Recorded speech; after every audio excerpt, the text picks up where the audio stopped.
Je voudrais poser des questions précises. Est-il vrai, le président de la commission a dit ici avant-hier, enfin la semaine passée, qu'il a décaissé de l'argent pour la climatisation du siège du Parlement de la CEDEAO.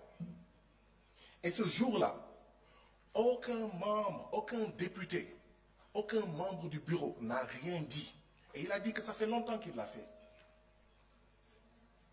Où est passé l'argent? Si on ne nous dit pas où est passé l'argent, si on ne règle pas où est passé l'argent, si on ne discute pas ici d'où est passé l'argent, mais le président de la commission va dire, mais vous les gens du Parlement là, vous vous moquez de moi, mais entre vous, vous n'êtes même pas sérieux. Où est passé cet argent-là de la climatisation de notre siège?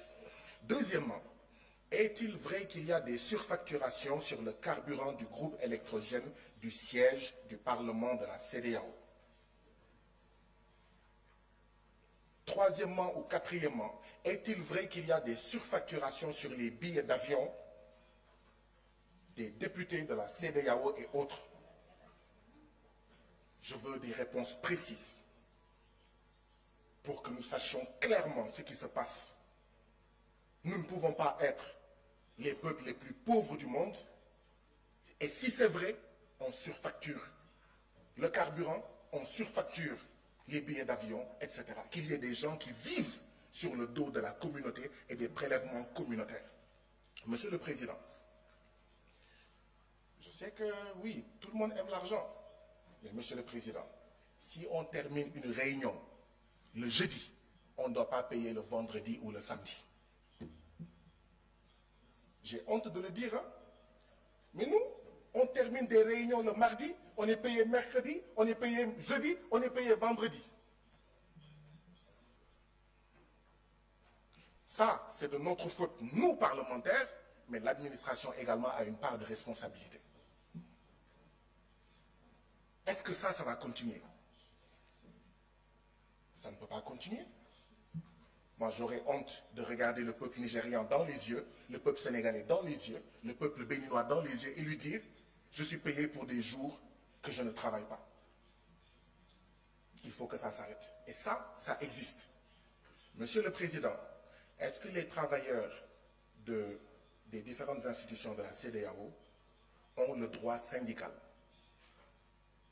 Le droit syndical, ce n'est pas une obligation. Vous êtes libre d'appartenir à un syndicat ou pas. C'est vrai, je suis député.